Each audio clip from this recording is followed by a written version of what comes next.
Episode 27, Autism Unmasked, a Systemic Disease, Not Just the Brain, Part 2 of my Autism miniseries. Okay, so remember last week in episode 26 when I threatened to turn this into a miniseries? Well, here we go. This week's case takes us into a crime scene you won't find on the evening news. Well, you might. Autism seems to be everywhere now. The culprit? Well, we just don't know for sure. Genetics? Epigenetics? Tylenol? The V word we inundate kids with starting on day 1 of life. Well, day 2 if they're lucky, but don't talk about that. The industrial waste F word in our water? Dysbiosis from glyphosate, refined sugar, food dyes, seed oils, and ultra-processed food. Autoimmunity, chronic infections, heavy metals. Yep, that's aluminum. Whatever the root cause, or more likely causes, the medical condition we call autism is the end result of severe neuronal inflammation. And here's the kicker. The causal agent is likely a little different in every single kid. They say if you've seen one child with autism, you've seen, well, one child with autism. And the victims?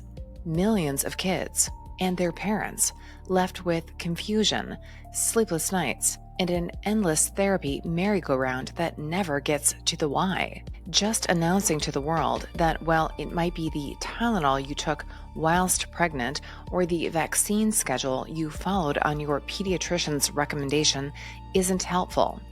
What am I supposed to do with that information? Go back in time?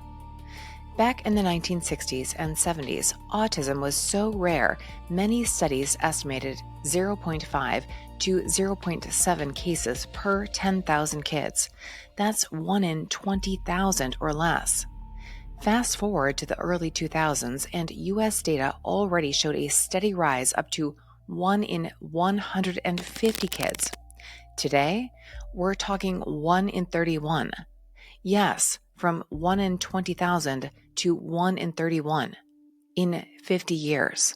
That kind of jump doesn't magically reflect better counting. Maybe some of those cases, but certainly not all. And genes just don't mutate that fast. Trust me. To reduce this to just a brain disorder with one causal pathway, that's not science. That's lazy. Autism spectrum disorder is a beast with multiple engines, feedback loops, and triggers. Things we can test for and actually do something about without a time machine. I'm Dr. Kristen Lindgren, and welcome back to the Dysfunction Files. This week, we're taking the 30,000-foot view on autism, immune system dysfunction, gut-brain chaos, food sensitivities, environmental toxicity, chronic infections, methylation SNPs, how to stop chasing symptoms and get at root causes. Let's get into it.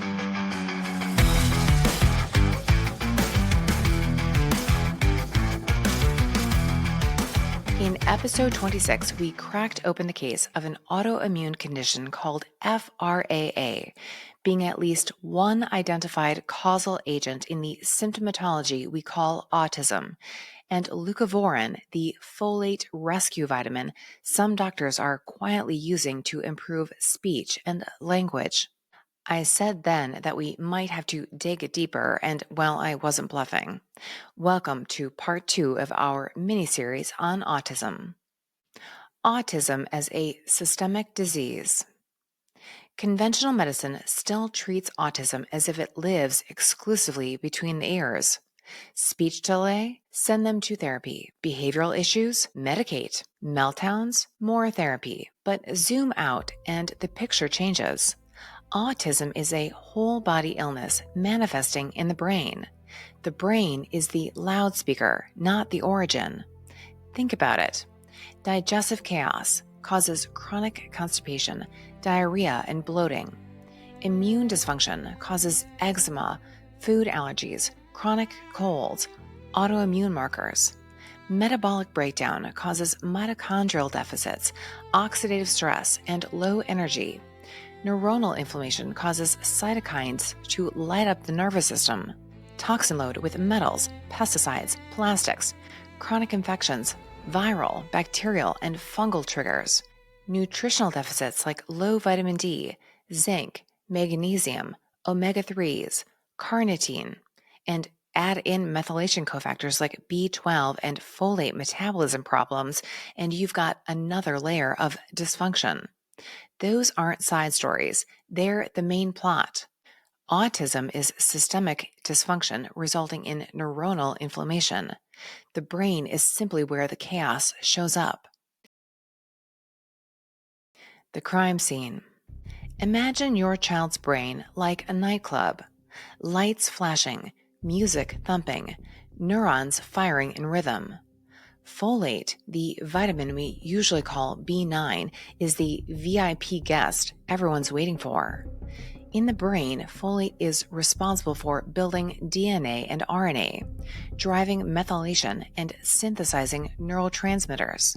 Without it, neurons misfire and connections break down. But here's the twist.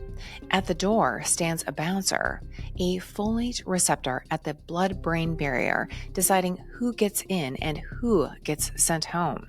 In many children with autism, that bouncer has been bribed or tricked. Antibodies bind to the folate receptor, block it, and slam the door in folate's face. These are called folate receptor alpha autoantibodies, or FRAA, and they show up in as many as 70% of kids with autism. Some studies say that number is even higher, which means the brain can be starving for folate even when blood tests look normal. The dairy and wheat connection nobody talks about. Why do FRAA antibodies exist? Why does any autoimmune disease exist? The causal agents here are long too, but for FRAA specifically, certain proteins in cow's milk mimic the folate receptor. The immune system attacks these milk proteins and accidentally attacks folate receptors too because they look similar. Guilty by association. But here's where things get worse. Modern wheat is not your grandmother's wheat. Decades of hybridization and selective breeding have pumped up gliadin, the inflammatory component of gluten. Gliadin triggers immune activation, increases intestinal permeability, and stirs up inflammation. Ancient grains like einkorn had lower gliadin and caused far less reactivity. So every slice of pizza or grilled cheese isn't just food, it's a molecular trickster fueling cross-reactivity against the brain. When parents pull gluten and dairy from the diets of autistic children, they often see dramatic changes: calmer behavior, improved sleep, even language gains. It's not a fad, it's molecular mimicry colliding with fragile biology. The backdoor trick. Leucovorin. If the front door is blocked, you need a back door. That's leucovorin, or folinic acid. Unlike folic acid, leucovorin doesn't need the folate receptor alpha. It uses a different carrier, the reduced folate carrier, or RFC, a back alley into the nightclub. Once inside, it powers neurotransmitters, methylation, and myelin. Studies show over 50% of FRAA-positive children gain measurable language skills. Parents report improved social interaction, attention, and reduced irritability. It's not a miracle, it's biochemistry. And no, plain folic acid or even methylfolate won't cut it. It's synthetic, requires multiple conversions, and still relies on the blocked receptor. Many kids also have MTHFR variants that make converting folic acid almost impossible. So folic acid clogs the system like fake tickets at a concert, while leucovorin takes the back entrance and actually works. We talked extensively about this in my last episode.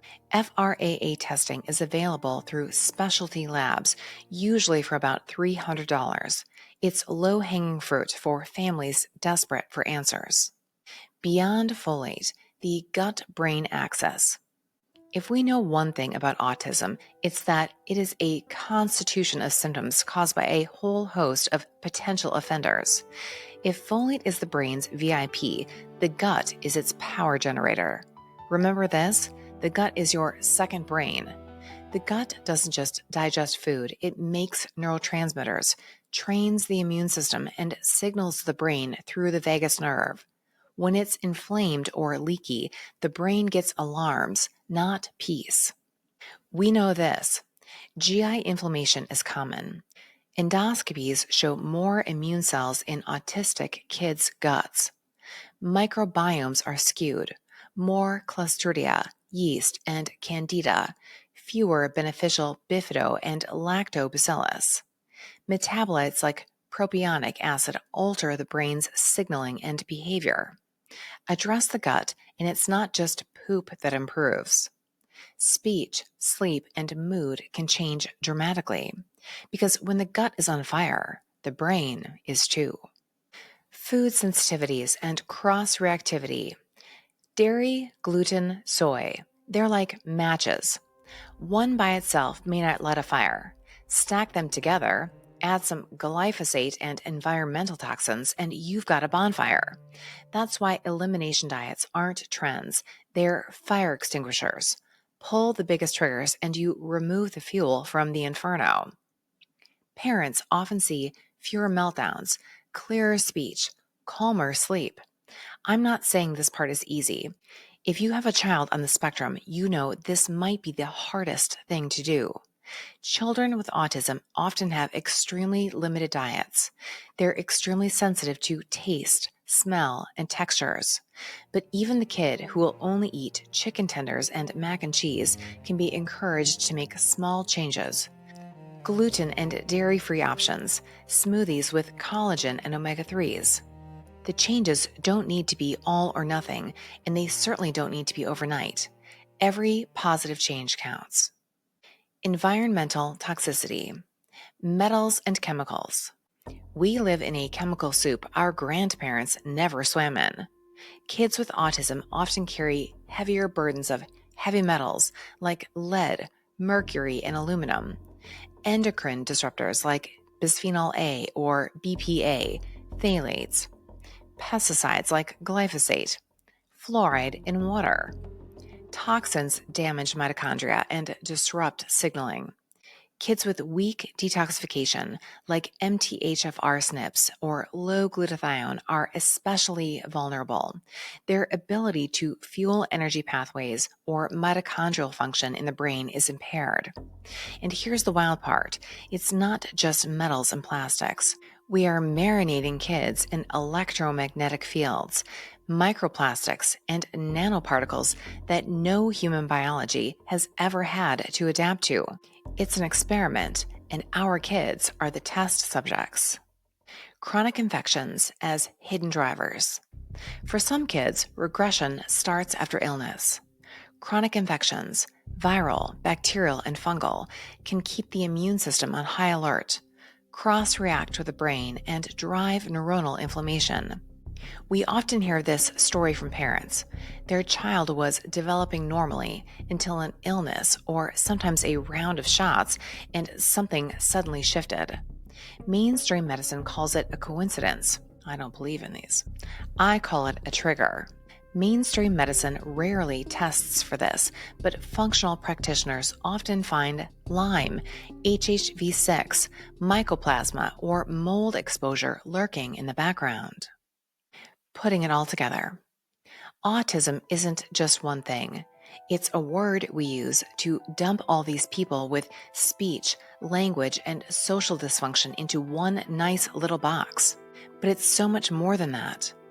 Autism and autism spectrum disorders are overlapping dysfunctions: immune, gut, metabolic, toxic, infectious.